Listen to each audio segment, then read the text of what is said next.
Welcome back to the podcast, everyone. Today, my guest is a producer out of Buffalo, New York.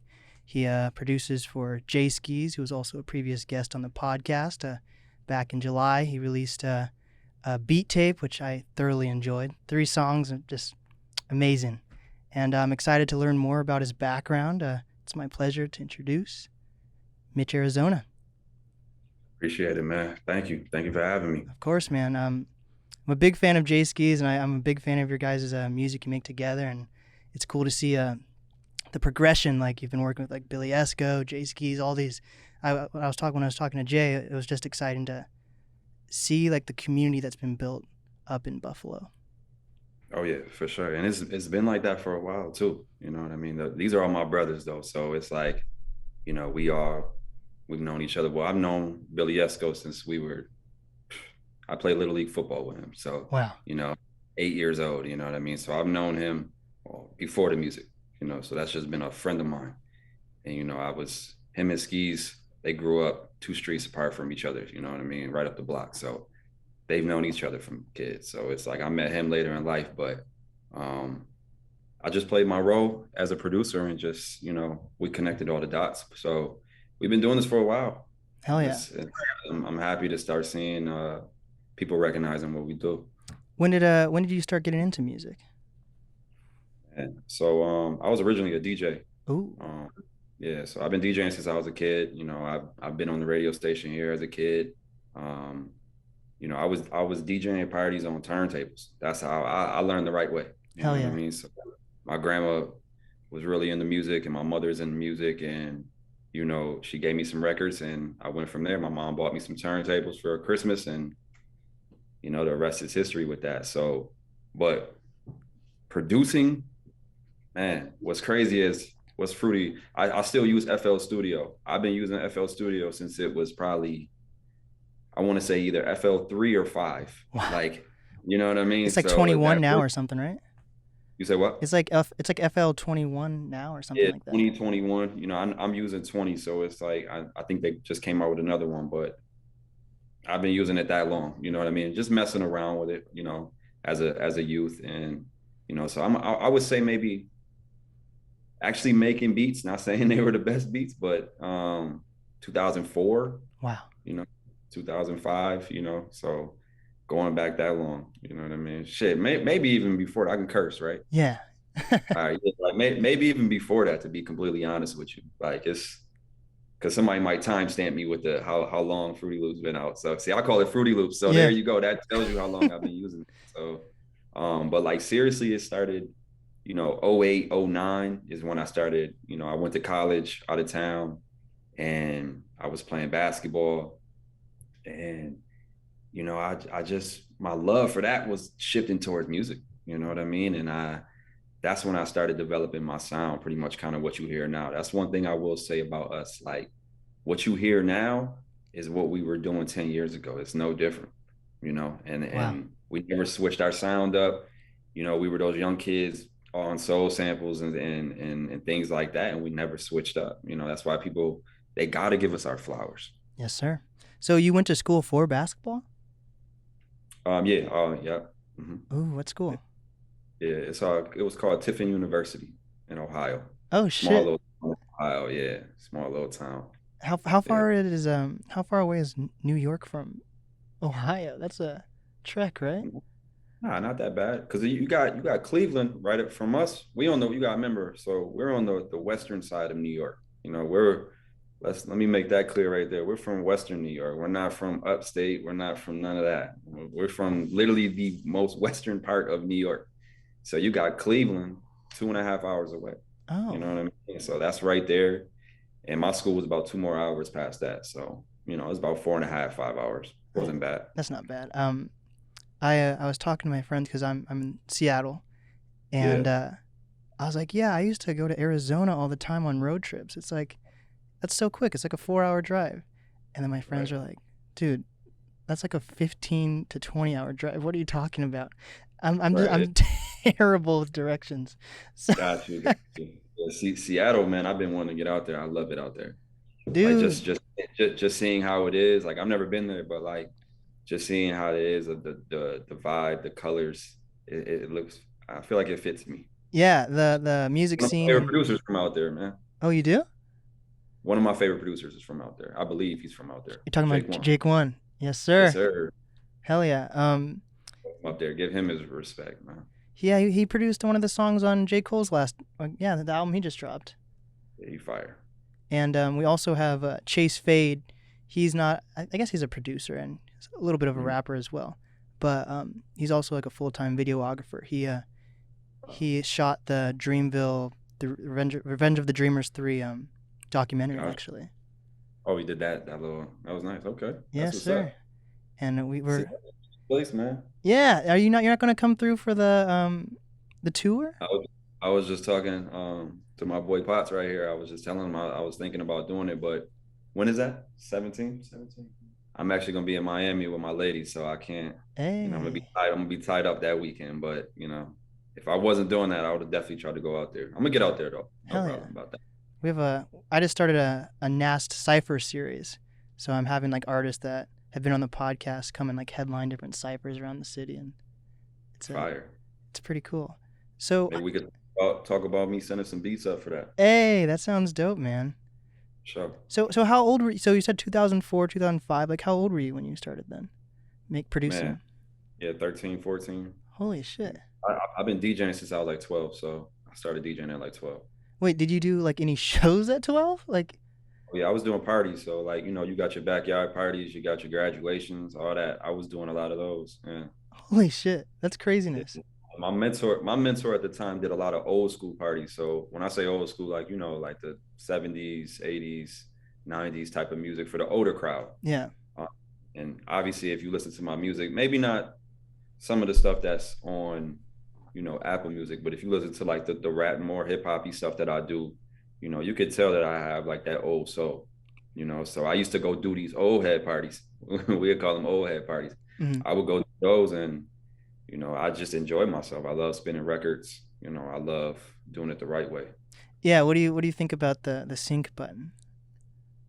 Yo, it's cool, man. Cause I use it now. So it's like, you know, I'm not, and hey, nothing wrong with it. Cause DJing can get a little, especially when you're picking out records and you're trying to, you know, sometimes your time is running out. You know what I mean? So it's like, I love technology. So it's like, I you know, I don't have nothing against it, but anytime I could bring my tables out, I would much rather do that, just to feel the record and you're part of the music, part of the vibrations that's going on. Yeah, I believe in that. I had a DJ mentor before the pandemic. I was part of one of the radio stations here in Seattle, and we had a few DJs that would go to like different events with us and DJ like at like pre-games for like the Seahawks and Sounders and things like that. So I eventually built up a little relationship with one of the DJs and like go over to his place and we'd mix and stuff, and he was like, the first thing you need to know, don't fuck with the sync button, you know? Yeah, so, it can get a little screwy sometimes. Like so now I've been trying to, since Seattle's basically opened up now, I try to be safe when I can, you know, but I've been doing different little things to connect with artists. So I started like a DJ session thing like every Sunday, and I have friends that are DJs, and I'm still like newer to DJing, so like I'll be trying to like, you know, count it in, and they're like, "What are you doing? You just fucking press the sync button."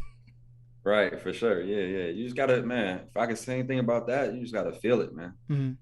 I mean, you'll come in at the right time if you just get yourself involved with the music.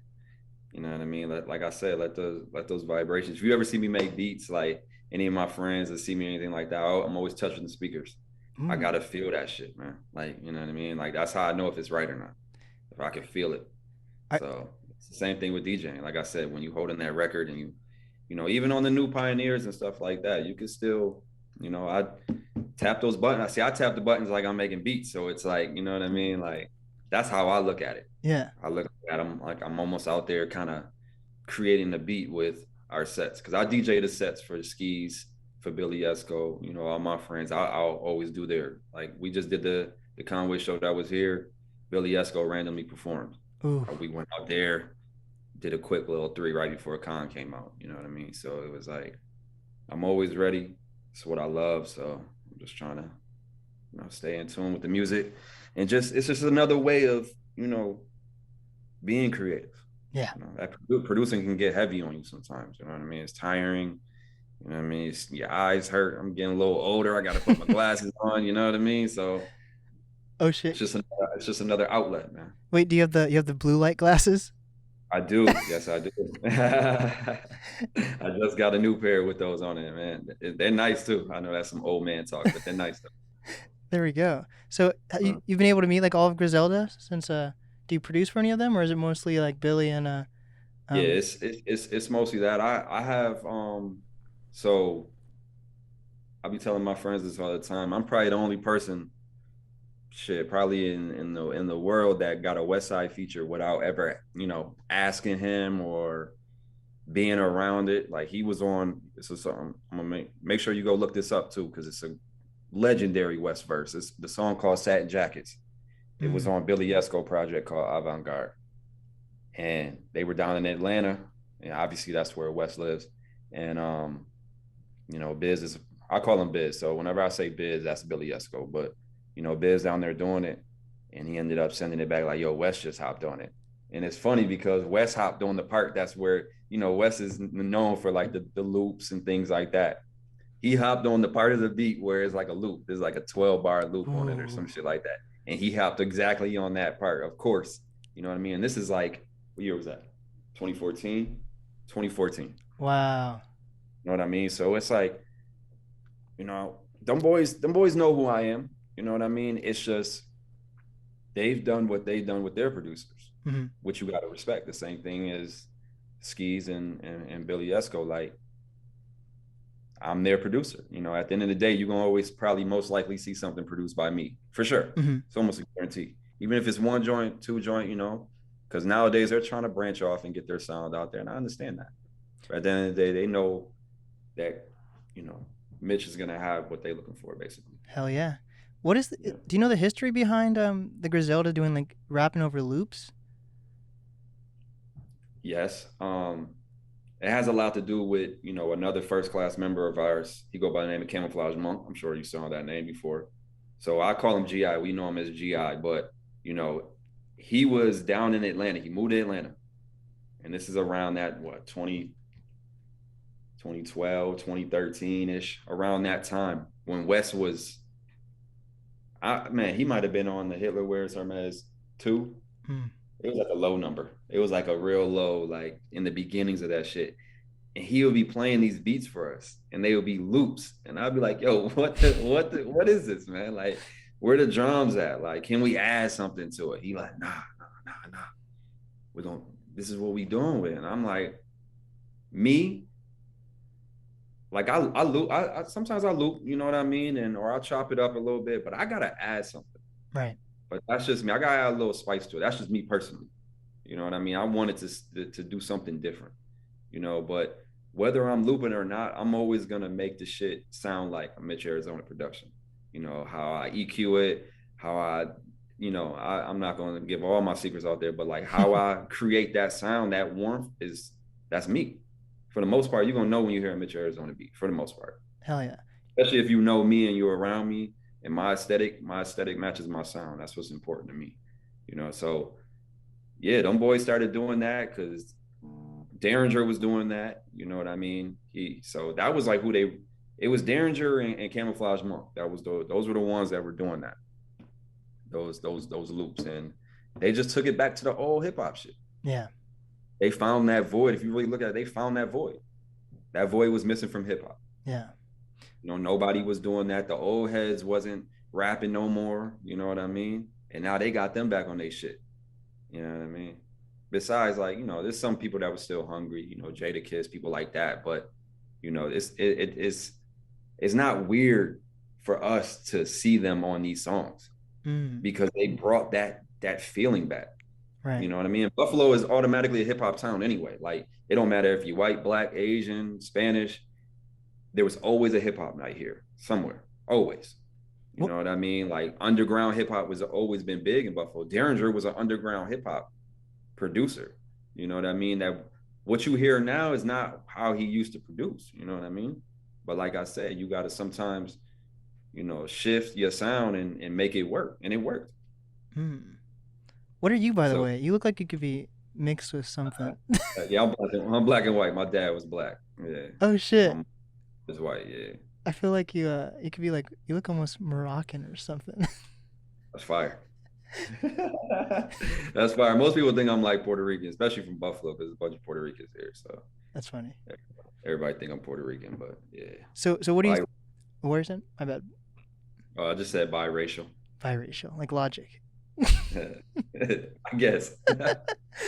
So what do you think about like producing tags? I feel like you kind of stay away from being like Mitch Arizona, Zona, or whatever, you Yeah. know. So I have some.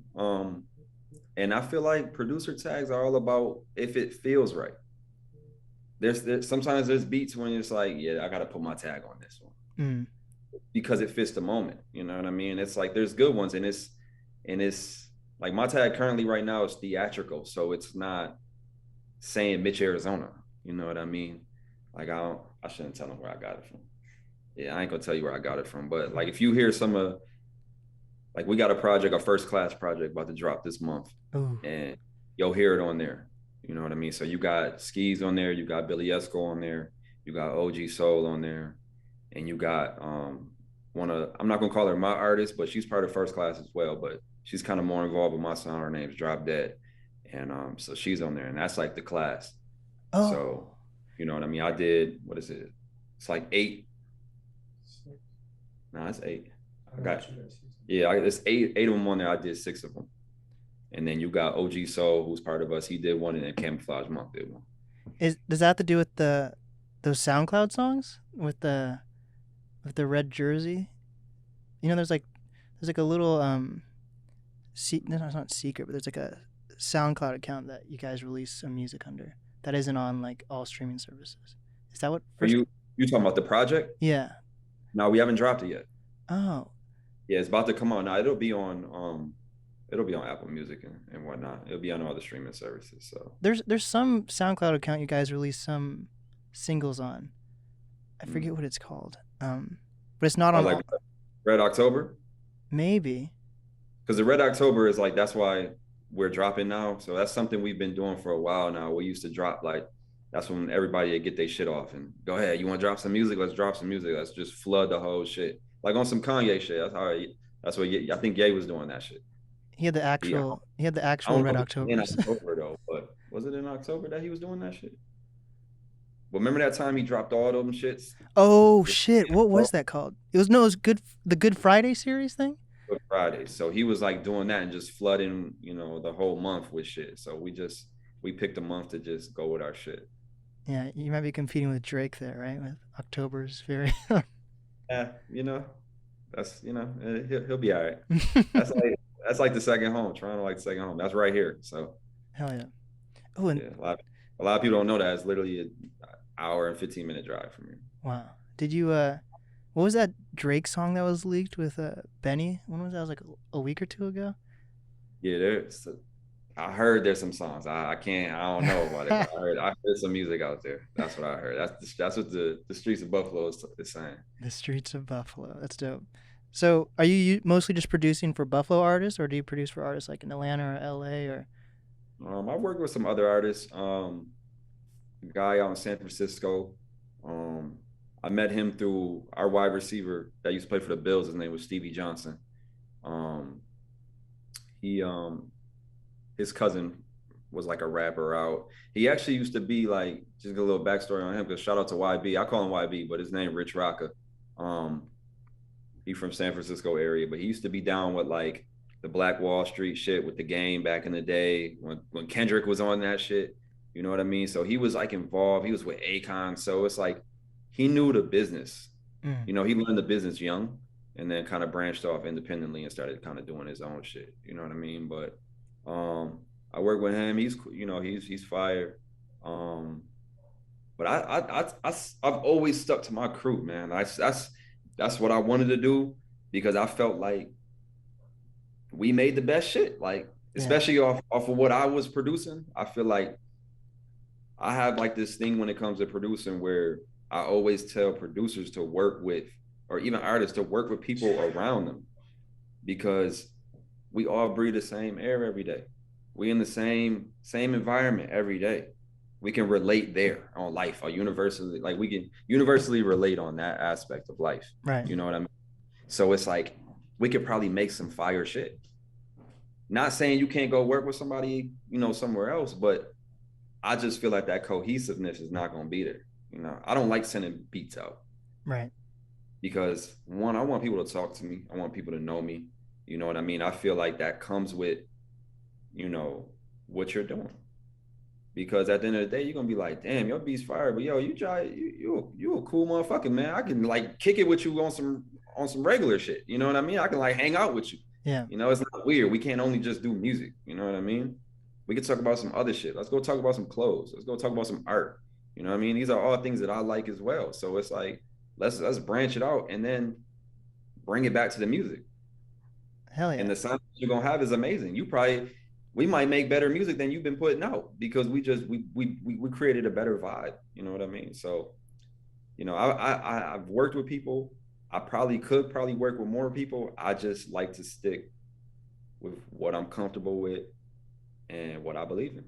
Yeah, I've been hearing that a lot from producers that like from the outside perspective, you'd think working with like the same artists and producers would get stale, but you actually, from what my understanding as a producer, you actually get to understand the artist better and be like, their sound sounds good with this song or this beat, or you have to lower, that their vocal range is this, versus if you're working with all these different artists, you don't really have a deep understanding of what that artist could Absolutely.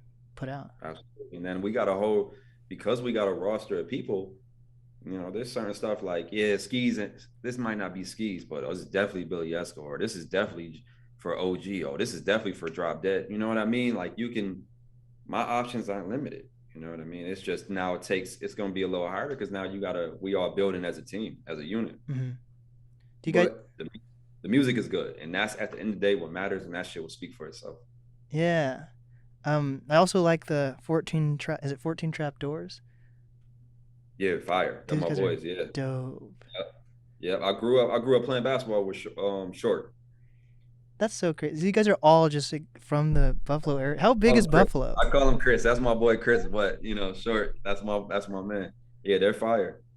They got good energy. They've always had good energy. They got good stage presence, and that's another thing that we like to have. Like, we're not just out here. The homies ain't out here just rapping. We're not just doing that. We trying to create an experience. Like, a show should be an experience. Like, you should take something from it. You know what I mean? You should feel. Most importantly, you should feel that what we saying. You want to hear us clearly. You want to, like, I'm big on the sonics of things. So, like, I'm not just up there, even when I'm doing these sets, I'm not just up there just pressing play. I'm dropping it out. I'm filtering out things. I'm creating waves of different emotions and shit like that. You know what I mean? Like, Billy Esco might be one of the best performers you'll probably ever see. Hey. You know what I mean? And we doing hip hop music. Of course it's easy. I'm not saying it's easy, but like, of course, Travis Scott would be able to turn up to music that he makes. He makes raging music, like, has a lot of energy. You know what I mean? But we can do the same shit with hip hop music, and it's crazy. You add a band in there, you just took it to a whole different level now. You know what I mean? And that's like, local festivals will do that because we got some homies that have a band and we'll do that, and it just gets crazy. Hell yeah! But isn't Buffalo a big area, right? It's like one of the bigger. Yeah. People think it's small. I mean, it's not. It's a regular city, man. Like, I don't know. I guess going by population, I guess it's small. You know what I mean? But it's 250,000. You know what I mean? That's in the city. That doesn't count suburbs and shit, right?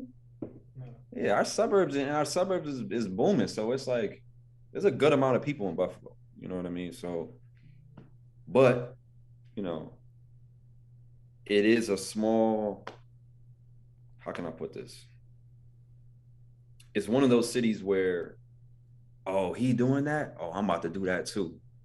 Type of thing. You know what I mean? Like, I would be lying if I didn't say the whole town has now tried to, everybody want to make hip hop music. Was nobody doing this before? You know what I mean?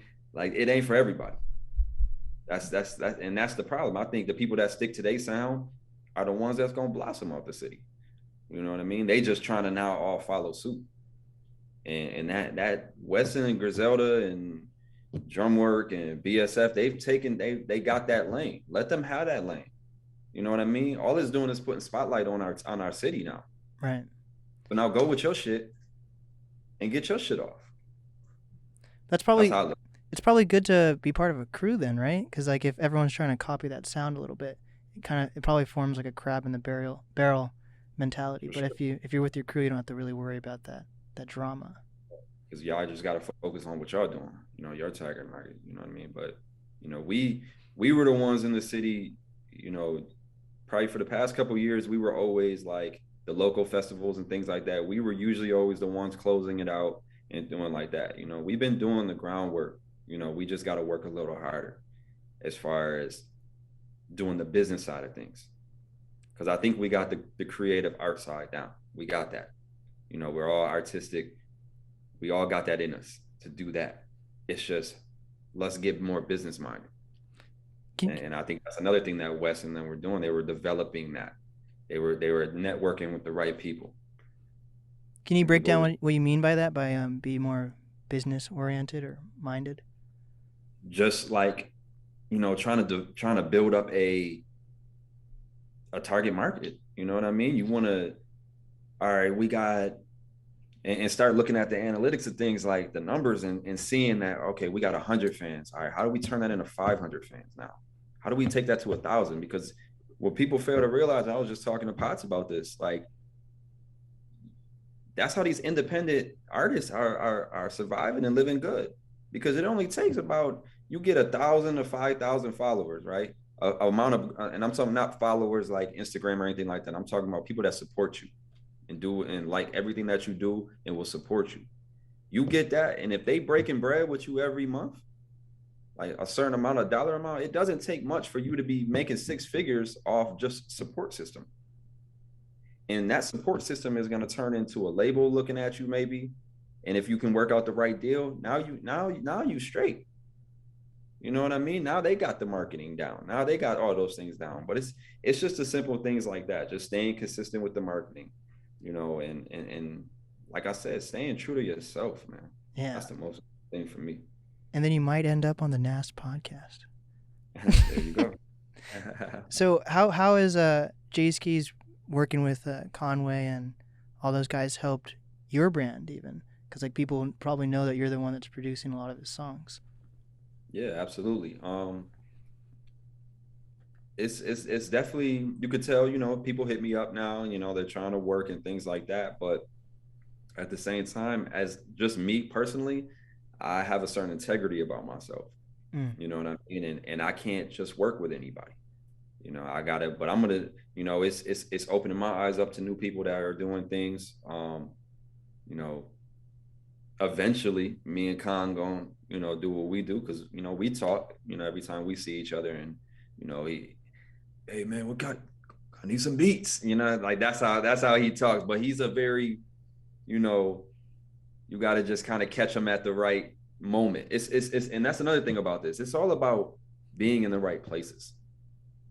And that's how Skeese got into the position where he's at. You know, and I'm sure he explained that to you when he was here. Like he went to New York City. He took that leap and he did what he had to do to get solidified with those and show them, and that's how he got their respect.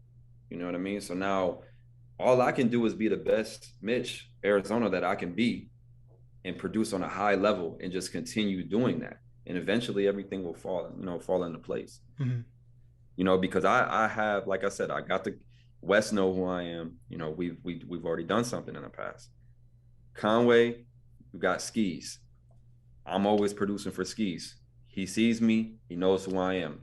That's good for my brand, because he knows that I can be in those rooms. Basically, there you go. I could be in those rooms.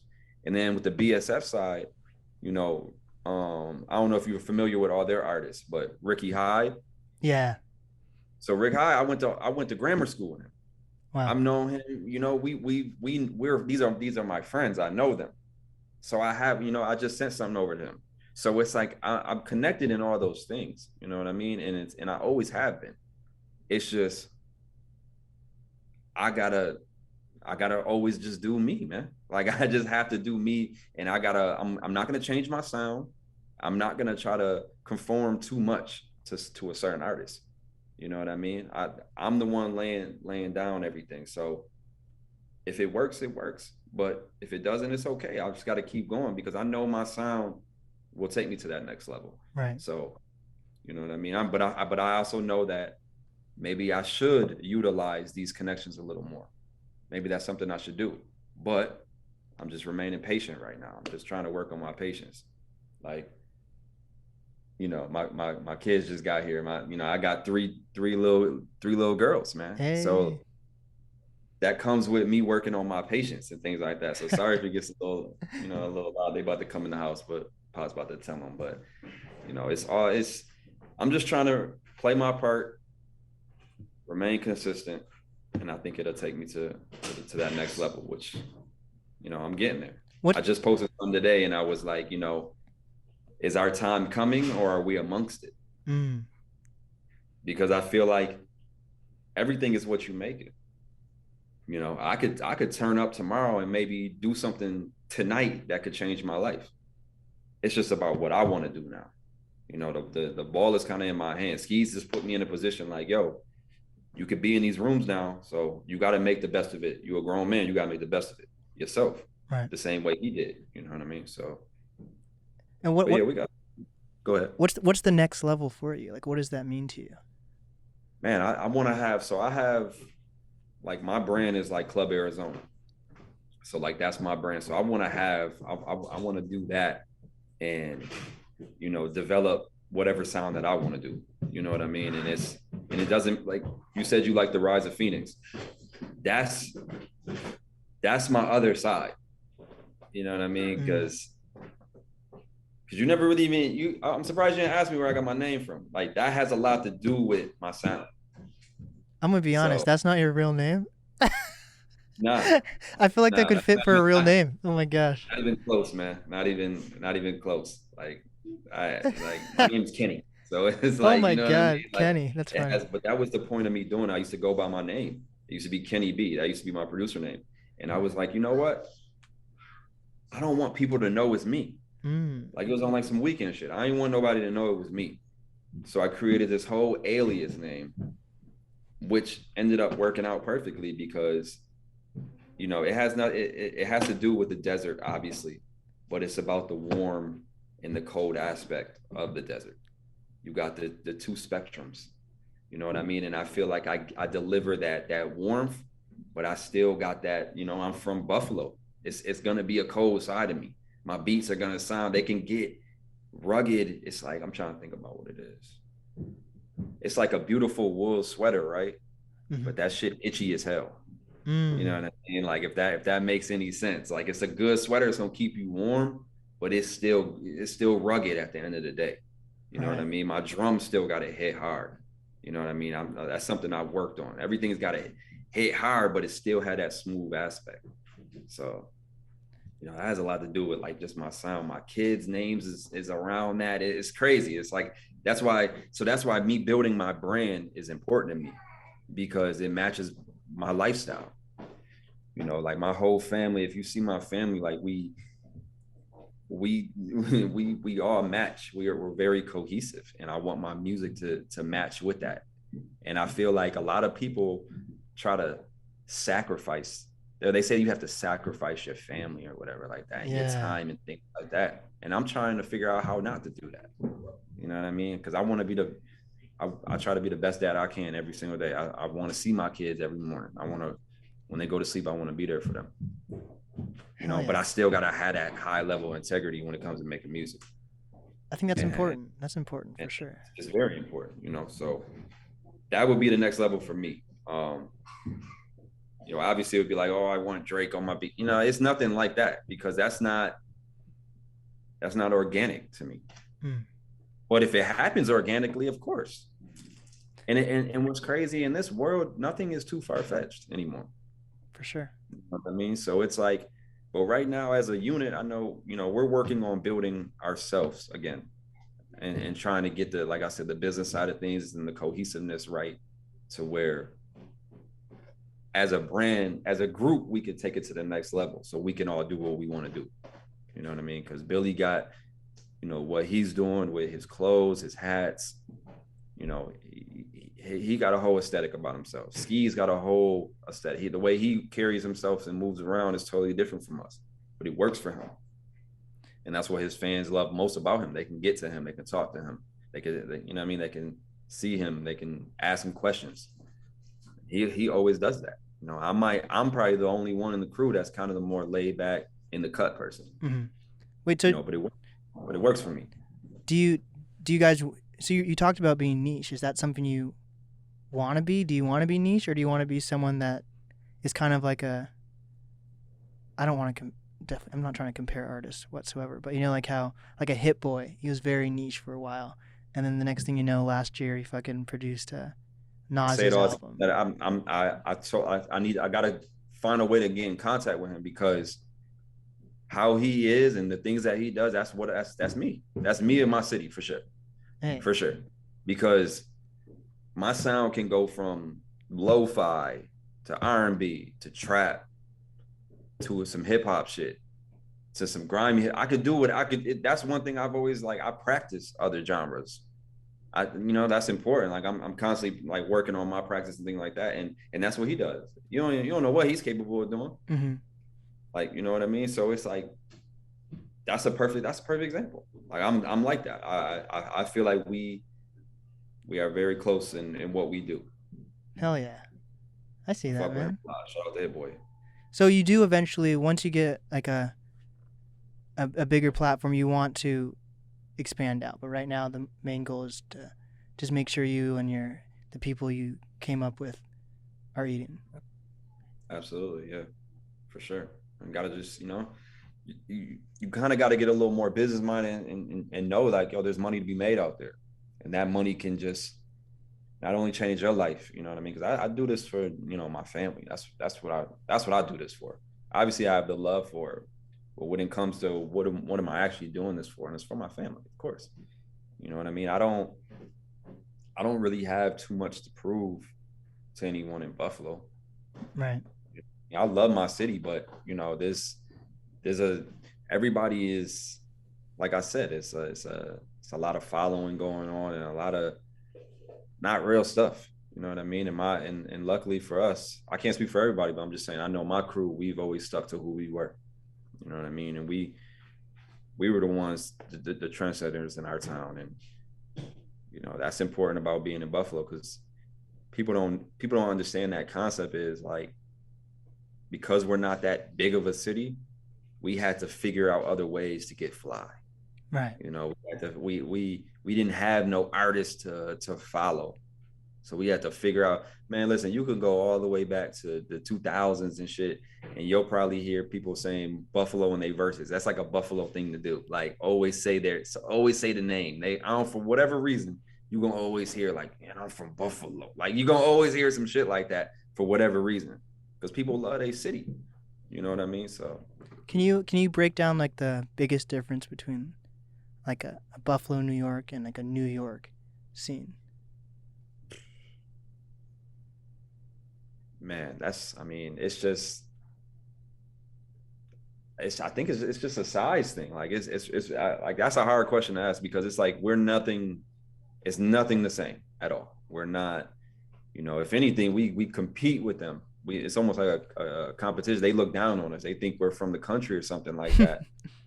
But the real ones know it's not like that here. Like it's unfortunate that the Griselda movement and whatnot had to exemplify the violence that goes on in the city, but it's the truth. You know what I mean? You got the east side, you got the west side, you got North Buffalo, South Buffalo. You know what I mean? And majority of African Americans are on that east side. You know what I mean? So it's like, that's the rougher side of the town. You know what I mean? And it's not, I don't know why people would have that perception of our city. I'm really not sure. Right. But it's good to see somebody kind of have somewhat of an authentic sound, if I could say. Mm-hmm. Like you could say now, like it's crazy that all this stuff that's coming out now is a Buffalo sound. I think that's like the irony in that is hilarious to me, but I love it. You know what I mean? Because shit, New York stopped doing it. Y'all supposed to be that, you know, not saying everybody did, because there were still people doing that there. So I don't want to disrespect anybody out there, but you know, New York City is also kind of like a clubby place. They got clubs and people go out and they, you know, the clubs out there don't close till like 7 a.m, like on some crazy shit. You know what I mean? So it's like, and that's where the money is. You know what I mean? You want to make a club record or something like that to try to get the label to sign you and da da da. So people was veering away from that hip hop sound. So, like I said, Wes and them just was able to figure that void out and took advantage of that. That's interesting that New York kind of broken up like that with different music scenes. Like here in Washington, I think we're still trying to figure out our sound. Like Sure. I definitely have like artists who like tour outside of Seattle, and then when they're touring, they'll have fans or other artists be like, "Oh shit, you're from Seattle, that's dope." But I also Yeah. think there's a stereotype of us just being like a Nirvana sound or town. I was gonna say, like, is it still grungy there? Like, is that scene still alive there? I think so, especially since I've been branching out into different genres now. The podcast has been around for 2 years. For the first 2 years, it was solely just like hip hop, and now Yeah. I've been expanding out towards like the band scene, the pop scene, the comedy scene, and I think there's a, whether it's the actual sound or just people in general, there's definitely like an edginess to people in Seattle. But the weird thing that I do have to say is with musicians and entertainers in Washington, they all say they can be like 4 hours away, and they'll say they're from Seattle most of the time. Like I've had artists from 4 hours away. Maybe that's like Spokane area or something, and If I say Spokane, yeah. yeah, there are artists who are excited to say, yeah, I'm from Spokane, I'm not from Seattle. But overall, people, because that's so far, all those cities are so far away, people, even if they are 4 hours away, they will say Seattle. But it's cool to see that Buffalo is like, no, we're not New York, we're Right. Buffalo. For sure. But it's always been like that. You know what I mean? And it's like, I remember there was a time where us wearing Nike ones or something like that was a like a y'all don't do that out there. That's a New York City thing. Like, damn, like we can't. It was just the same amount of people here getting fly and doing what we was doing. You know what I mean? And it's like you can't. Uh, you wouldn't even believe it, because a lot of our colleges have a lot of kids from New York City that come here. So we've been intertwining with each other for a long time. You know what I mean? Because it's cheaper to go to school here. Right. Like in some of these, and we got good school. You got, you know, University of Buffalo.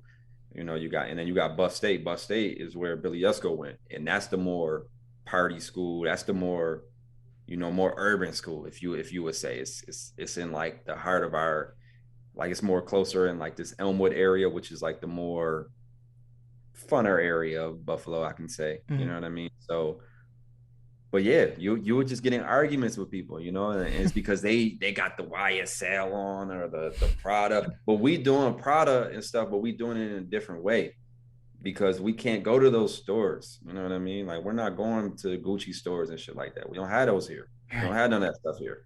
So, you know what I mean? I've been thrift shopping since I was a kid, so that was nothing new to me, you know. And it wasn't about a money issue. It was like my mom just enjoyed going there. It was fun to her, you know what I mean.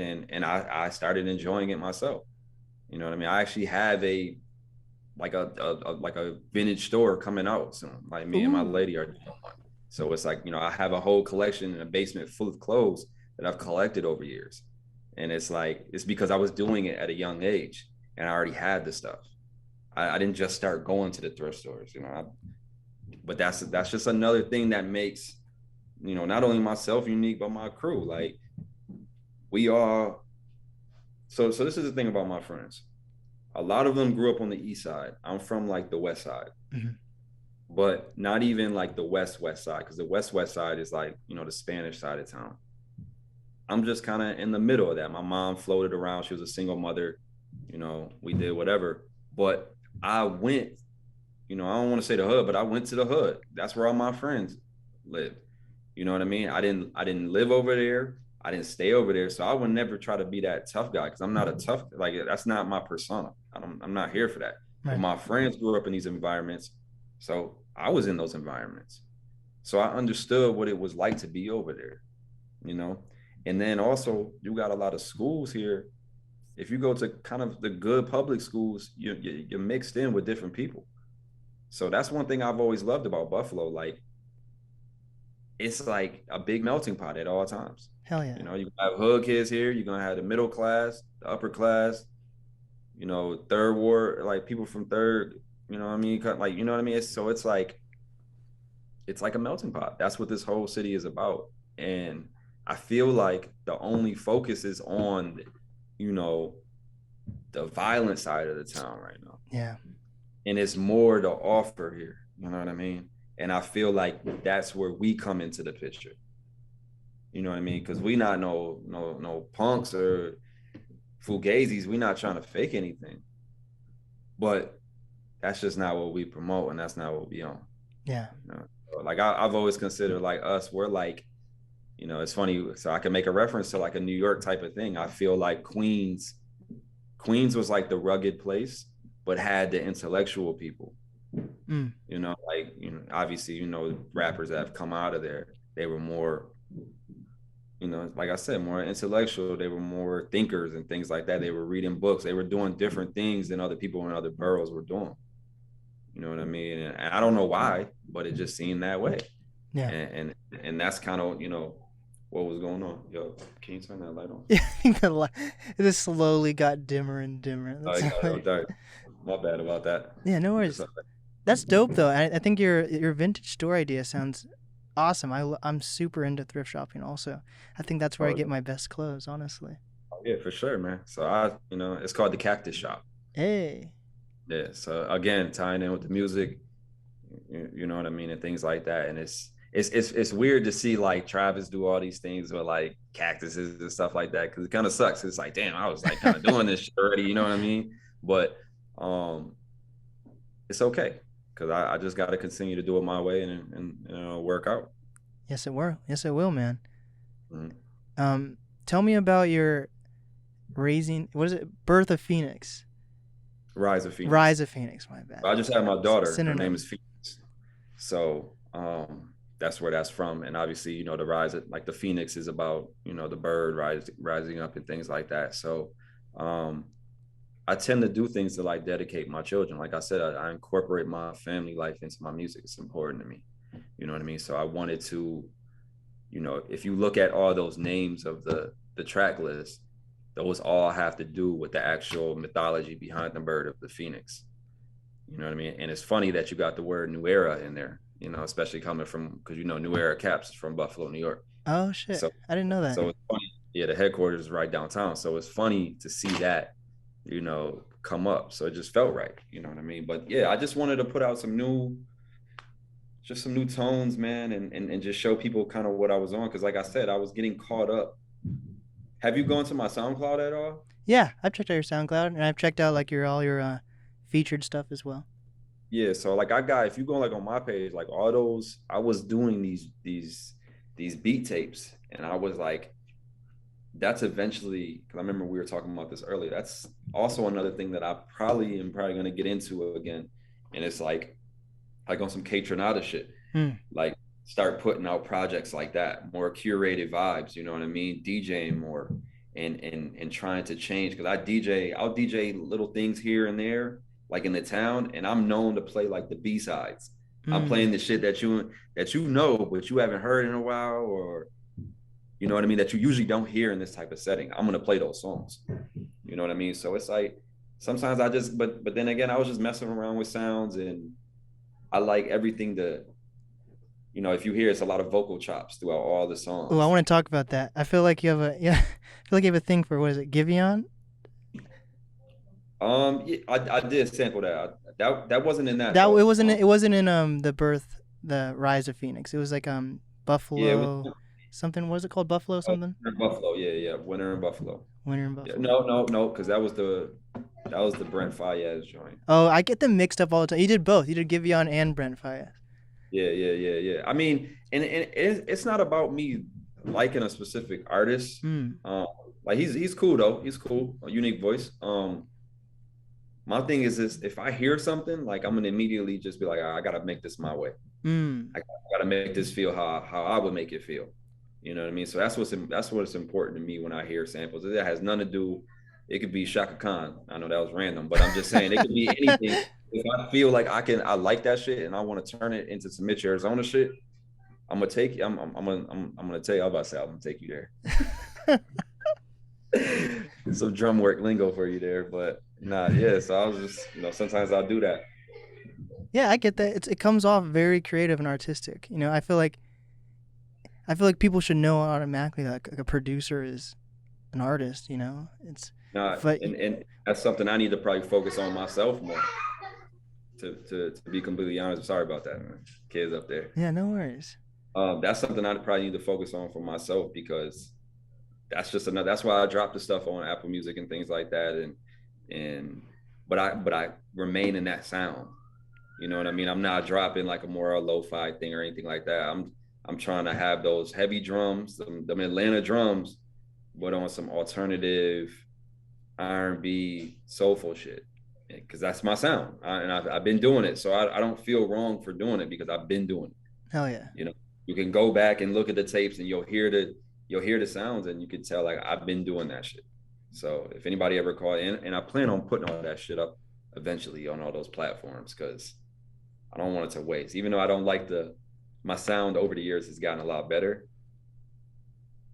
the vibe was still there, if that makes any sense. I think it's actually really cool when artists open up their entire catalog. Like you definitely see the growth, and it's not like haters are going to be the ones that are checking out the first song. It's the like how we're talking about like the fans that aren't just on Instagram or social media. Those are the people that actually check out the deep cuts. Right, for sure, absolutely.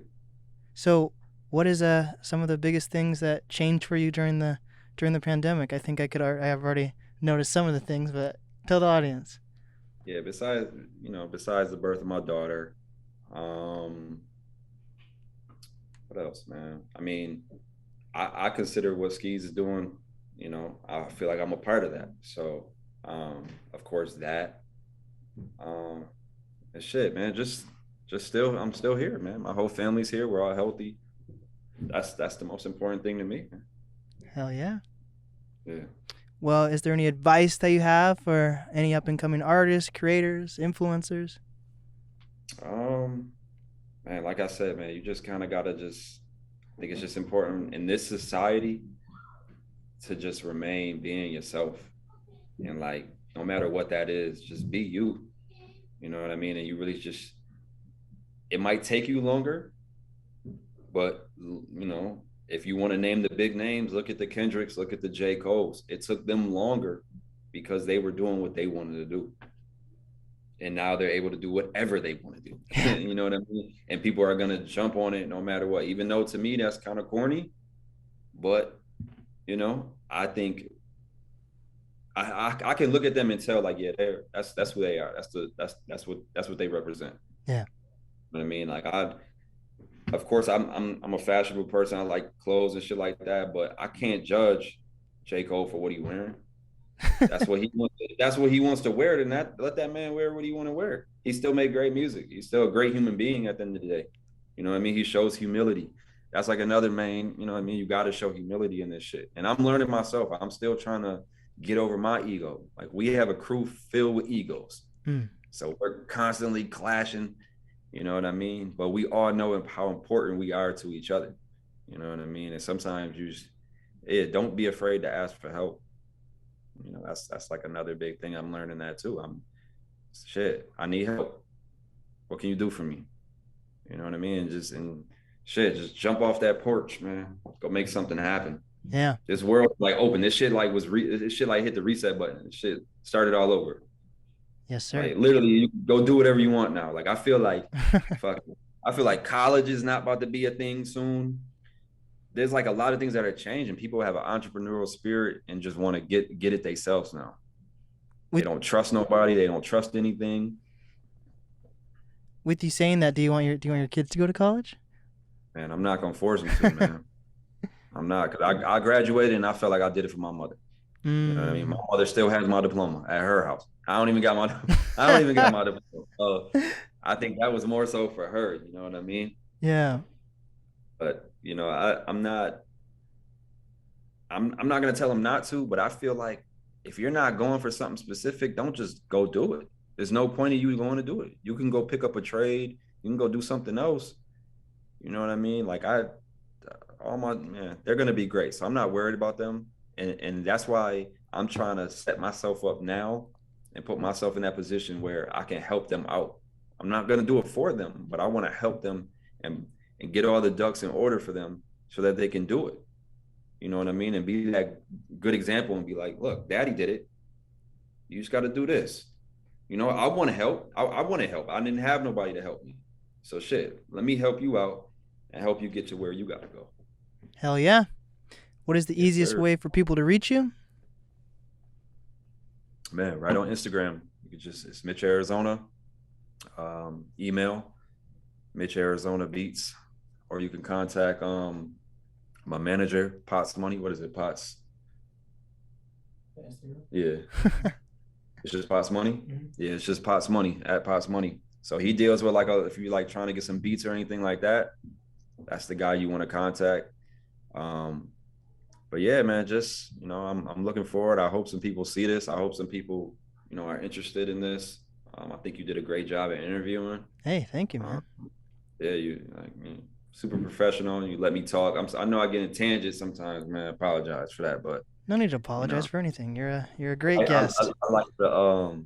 I like to get my shit off when I can, because I don't do this often, so I'll always be wanting to talk my shit. So I definitely feel like I got something to say, and I definitely feel like I'm a part of, I know I'm a part of something huge that's happening in the hip hop world right now. Yeah. And I've got to watch it. I got to see it, and I might not be all the way up here right now, but I know that it's right there. I can go grab it. I just got to grab it. As simple as that. Yes, sir. Actually, let's break down your name one more time. So you told me about the Arizona. What's the Mitch part? So there was this point. So about you. So Vans makes a van called the Van Chukka. Okay. Or is it just Chukka? Or is it Van Chukka? Or did we just add van because of the Vans? Maybe we just added the van because of that. So he came up with this name one day, mad randomly, like Mitch Van Chukka. And I'm like, all right, that's kind of sweet. I don't know. That's kind of random. And at the time, obviously we were drinking a lot of Arizonas. That's like I always thought that was like a Buffalo thing. I don't know. I still to this day feel like that's like a Buffalo thing. But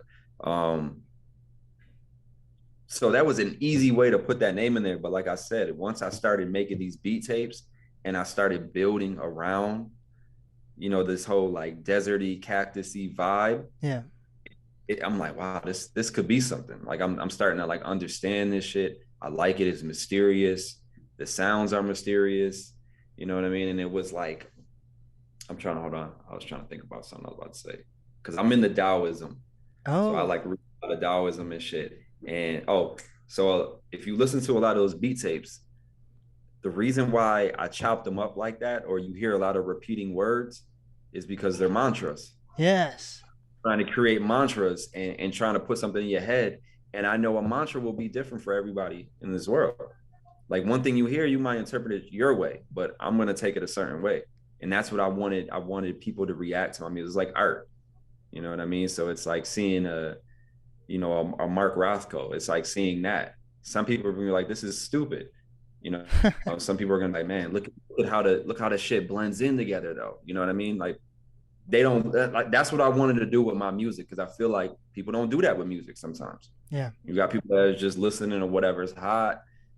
I want to have that music that you can play to just vibe out. If you want to do your homework, if you want to, whatever you're doing around the house, you want to work out. You know what I mean? I've had people tell me all types of things that they've done, you know what I mean, while listening to my music. And that's the point of it. You know what I mean? So I was able to build that whole vibe around that. And I feel like that's what gave me my sound. I think my favorite time to listen to your latest project is driving, because I have a very scenic drive to get to Seattle. So exactly.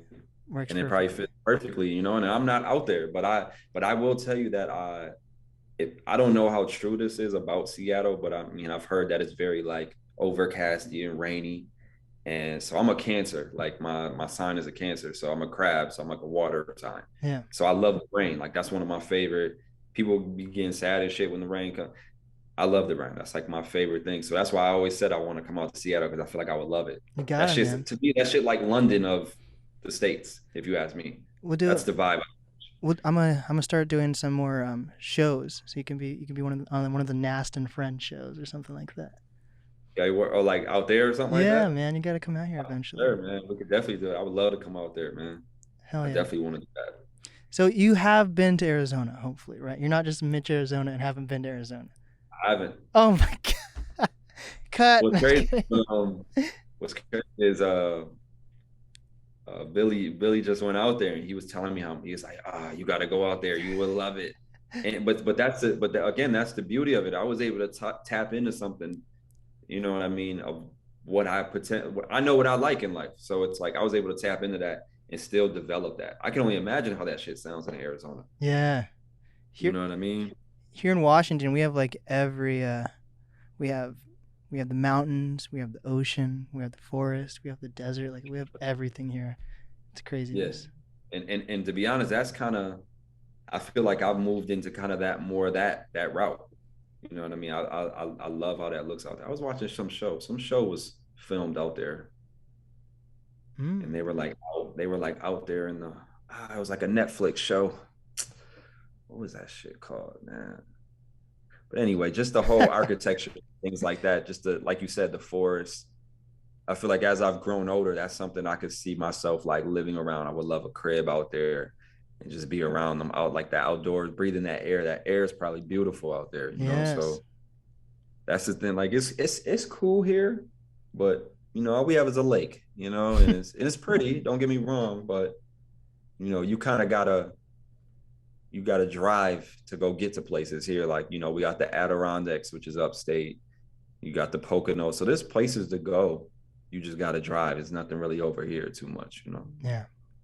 You got it, man. I believe in your music, and I'm happy that you've been on the NAS podcast finally, and I'm excited to continue to see what your crew does.